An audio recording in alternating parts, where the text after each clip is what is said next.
Good afternoon. Friends and family members are preparing for a memorial service tonight for Brianna Hillard and Matthew Grant, the two UNM students killed in a horrific crash on Friday.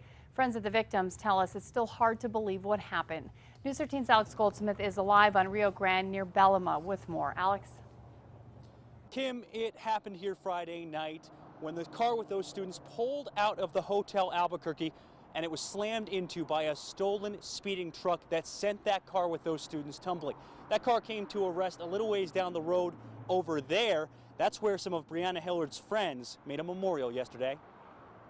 We wrote messages to Brianna on the concrete with chalk, and we sat there and we talked about Bree.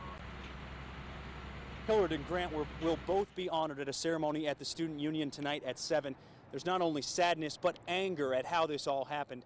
Police say Joshua Leal and a 16-year-old passenger were speeding up Rio Grande in a stolen truck when they slammed into those students. According to a criminal complaint, Leal tried to claim the teen was behind the wheel, but police said seatbelt marks on his shoulder told a different story. While those two were facing charges, friends of the victims are heartbroken. She was just an amazing person. It's so hard to believe that somebody so great like Brianna was taken from us on Friday. Now, there were two other students in the car that crashed, Joseph Mendoza and Julia Thompson. Both have since been released from UNM Hospital, but have some pretty serious injuries as a result of the wreck. Back to you, Kim.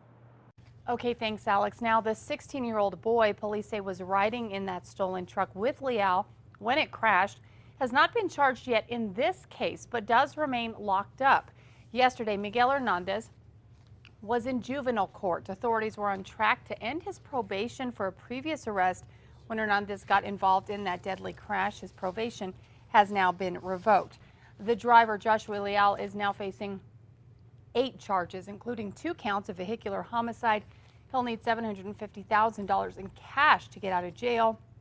If he's convicted on all charges, he could be looking at more than 20 years in prison.